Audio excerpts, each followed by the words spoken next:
Bunda, gimana sih cara mengeluarkan gas di lambung? Karena itu bikin nggak nyaman. Dan Bunda berapa lama pemulihan? Karena pada saat itu adalah sensasi terakhir yang aku alami pada saat aku endoskopi dan mau sembuh. Itu adalah sensasi begah, sendawa, ngap. Dan perut aku tuh kembung terus-terus ya. Di video kali ini aku bakal share lagi ya. Pastikan kalian nonton videonya sampai selesai. Bantu aku subscribe, like, komen, dan share.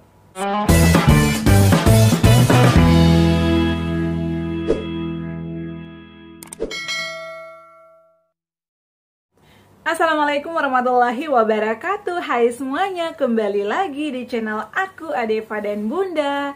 Gimana kabarnya teman-teman? Semoga semuanya sehat selalu ya. Di video kali ini aku bakal bahas lagi seputar asam lambung GERD anxiety psikosomatis sesuai dengan pertanyaan kalian ya. Alhamdulillah malam hari ini aku kembali live menyapa kalian semua ya. Semoga bisa memotivasi kalian, bisa menyemangati kalian, dan bisa terbebas dari asam lambung GERD anxiety psikosomatis.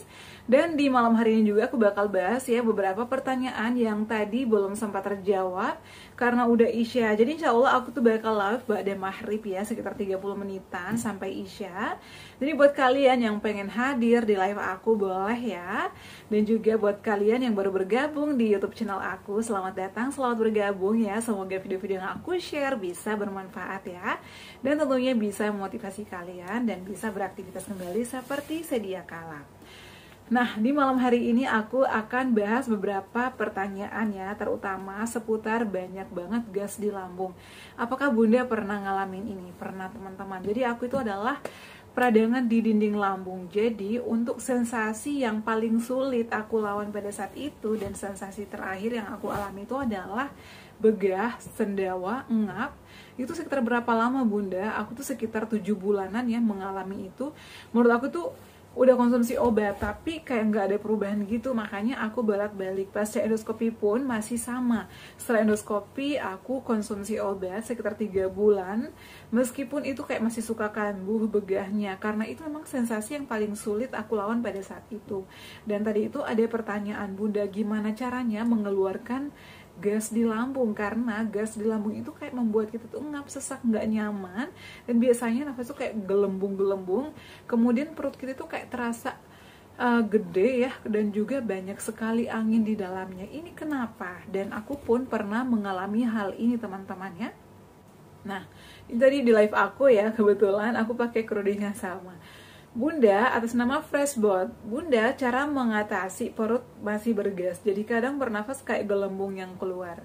Nah teman-teman, ini adalah karena gastritis. Tadi juga ada yang nanya, Bunda berapa lama berjuang atau berapa lama pemulihan gastritis sampai begahnya, sendawanya, gasnya hilang.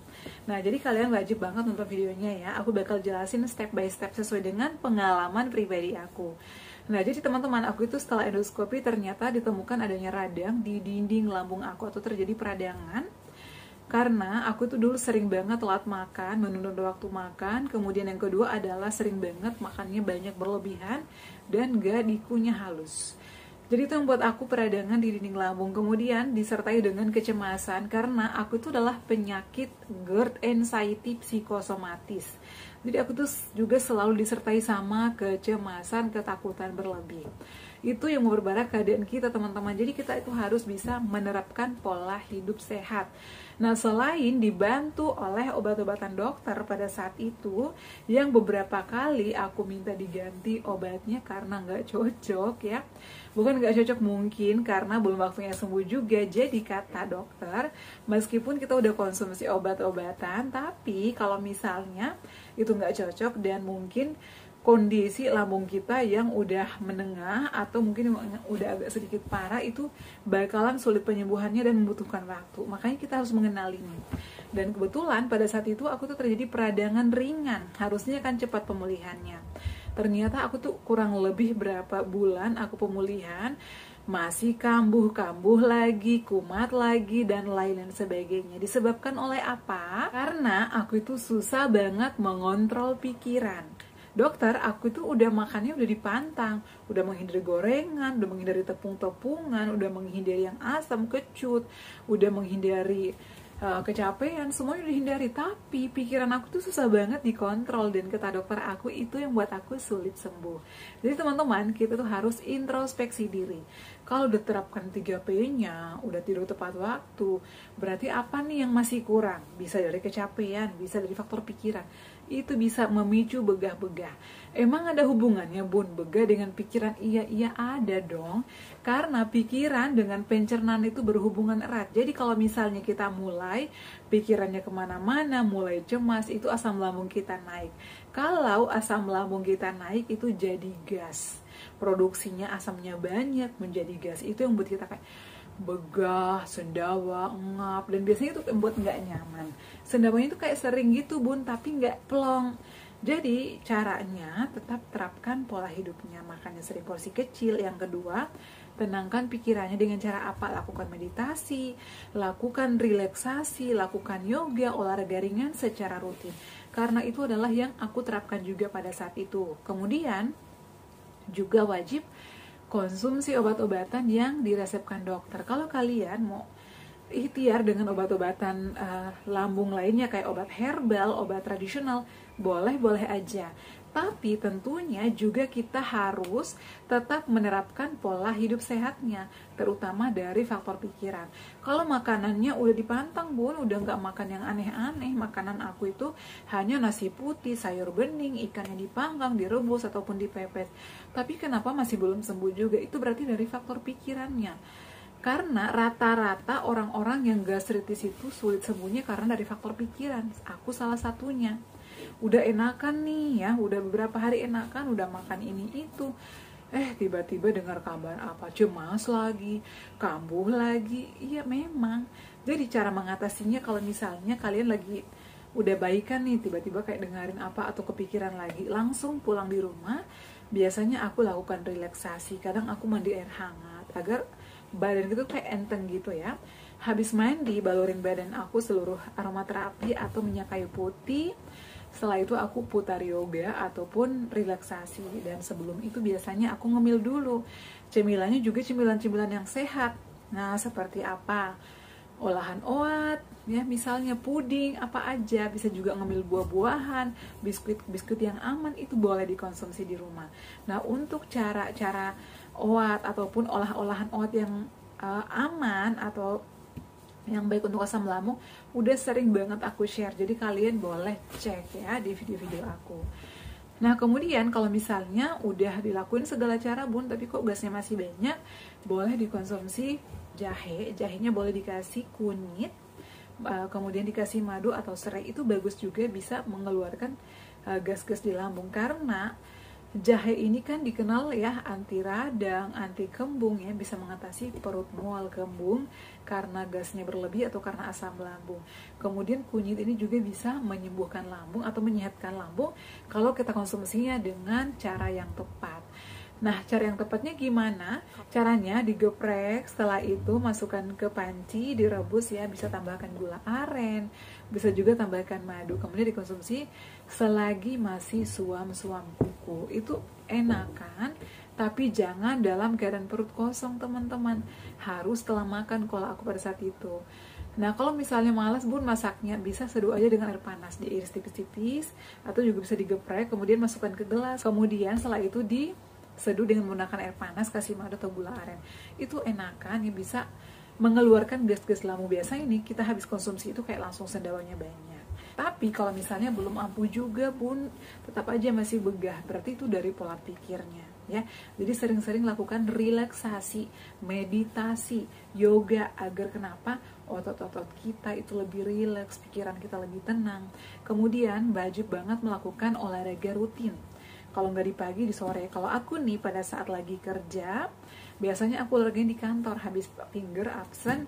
Kalau misalnya masih pagi, aku olahraga dulu. Biasanya aku jalan nih beberapa langkah, kayak 2000 langkah sampai 5000. Kemudian sore harinya aku lanjut olahraga lagi. Dan aku tuh dulu bergabung sama orang-orang yang positif, kayak misalnya komunitas jogging, komunitas yoga, senam, ataupun komunitas kajian-kajian. Karena kenapa? Aku tuh orangnya suka cemas, aku tuh orangnya gak bisa menyendiri. Jadi kalau misalnya mulai di pikiran aku kayak nggak tenang atau mulai kemana-mana, aku langsung bergabung ya. Aku misalnya langsung ikut senam ya hari ini gitu, atau ikut kajian jadi itu membuat aku kayak positif aja pikirannya. Jadi kita tuh kalau misalnya bergabung dengan orang positif bakalan terasa nyaman, bakalan terasa tentram. Jadi nggak akan ada sensasi-sensasi. Kemarin aja aku habis ikut kajian Ustadz Hanan Ataki ya, karena memang aku itu sebelumnya punya teman-teman, mereka juga senang ikut kajian kayak gitu. Jadi kalau aku ketemu sama mereka itu yang dibahas ya masalah-masalah yang positif, nggak ngomongin orang bla bla bla bla. Jadi emang ya kalau misalnya kita udah terapkan pola pikirnya, pola makannya, pola hidupnya, dan semua itu teratur, disiplin, insya Allah pasti cepat juga penyembuhannya. Kayak gitu ya. Kemudian selain itu juga kalau misalnya kayak masih berasa kayak dadanya berat, kayak perutnya itu kayak banyak banget, kayak mengganjal aja nggak enak, coba konsumsi air kelapa hijau. Air kelapa hijau itu bagus, tapi dikonsumsinya jangan setiap hari. Kalau aku dulu tuh konsumsinya 2 atau 3 kali sehari, tapi sama ya konsumsinya juga setelah makan. Kalau makan kalian di jam 1, konsumsinya jam 2 atau setengah 2. Yang penting jangan dalam keadaan perut kosong, karena biasanya air kelapa hijau ini kan kayak ada asam-asamnya gitu ya, kayak ada rasa apa gitu. Jadi kalau misalnya dalam keadaan perut kosong itu nanti langsung menimbulkan sensasi kayak gitu ya. Kemudian selain itu juga agar asam lambung yang nggak naik-naik, karena gas itu naiknya karena dari asam lambung kita yang kambuh teman-teman. Kalau misalnya kalian asam lambung yang nggak kambuh, itu nanti bakalan baik-baik aja, nggak bakalan ngalamin sensasi begal. Nah pada saat itu aku bolak-balik ke dokter, diberikan beberapa obat-obatan ya, kayak lansoprazol, kemudian sukralfat, rebamipid, dompridon.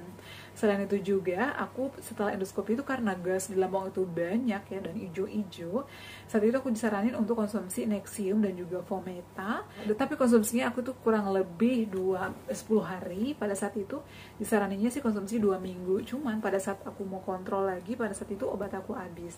Jadi kata dokter nggak usah beli, nanti akan diberikan obat yang serupa ya, yang hampir sama. Alhamdulillah sih dengan menerapkan pola hidup sehat, kemudian dibantu sama obat-obat dokter, dan juga pada saat itu ya aku rutin konsumsi tepung Garut. Nah untuk tepung Garut original aku udah habis ya, jadi aku belum beli lagi. Tapi kalau yang mau samaan nih aku cantumkan di bawah sini linknya ya, karena aku tuh dulu langganan banget. Itu dulu langganannya yang 500 gram, jadi ada beberapa ukuran ya, ada yang 1000 gram, 500, ada yang juga yang 250 gram. Untuk harganya juga bervariasi. Menurut aku sih murah banget ya, karena hanya sekitar 24.000 deh sampai 30.000. Tapi kalau misalnya pengen yang langsung ada rasanya yang instan, boleh konsumsi jenang gemi. Jenang gemi ini juga bagus ya, terbuat juga dari pati Garut. Ada beberapa varian rasa, ada gula aren, kemudian ada pisang, ada vanila, dan juga ada yang varian original. Ini juga bagus ya, dikonsumsi 30 menit sebelum sarapan, bisa melindungi dinding lambungnya. Aku masih stok sampai sekarang. Aku belinya ini pada saat bulan Ramadan kemarin, karena expiry-nya juga masih lama ya, masih bulan Mei sampai 2025. Jadi menurut aku ini aman ya kalau kalian mau stok juga. Linknya juga aku cantumkan di bawah ini. Selain ini juga aku dibantu sama madu Zsmax. Nah madu Zsmax-nya yang kayak gini, kalau mau samaan juga aku cantumkan di bawah ini. Aku nggak endorse ya, aku beli sendiri. Kalian kalau mau samaan aku cantumkan di bawah sini. Dan untuk kalau misalnya kemahalan bun, aku nggak bisa beli kayak gitu, boleh pakai kunyit biasa aja seperti yang aku jelasin tadi. Yang penting konsumsinya tepat, istirahatnya yang cukup, pikiran yang dikontrol, jangan kecapean, istirahat yang cukup, sering berjemur di matahari pagi juga, agar pikiran kalian juga fresh, agar badan kalian juga lebih fresh. Itu bisa membantu pemulihan kita lebih cepat sih menurut aku ya. Jadi buat yang masih banyak gas, itu karena peradangan di dinding lambung ya. Atur pola makannya dan hindari kayak makanan-makanan yang pedas, gurih, kafein, soda yang asin-asin berlebih, tepung-tepungan kayak ketan-ketan juga, buah-buahannya juga dipilih-pilih. Yang aman aja ya, kayak melon, pepaya itu bagus. Sayur-sayuran aku pada saat itu wortel, kentang, kemudian bayam itu bagus ya, buncis, kacang panjang, kemudian daun katuk juga itu bagus, sama daun kelor ya. Aku dulu sering sih kayak gitu ya. Oke ya teman-teman, segitu dulu ya. Semoga terjawab atas nama kakak yang udah bertanya tadi, cara mengeluarkan gas dan berapa lama aku sembuh. Dan sensasi itu adalah sensasi terakhir yang aku alami, sembuh kambuh. Alhamdulillahnya aku bisa terbebas dan saat ini bisa beraktivitas kembali. Aku yakin kalian juga bisa sembuh, bisa sehat kembali seperti sedia kala ya. Oke teman-teman, cukup sekian ya video kali ini. Jangan lupa untuk terus dukung channel aku Deva dan Bunda dengan cara like, comment, share, dan subscribe. Assalamualaikum warahmatullahi wabarakatuh. Sampai ketemu lagi di video-video aku selanjutnya. Bye.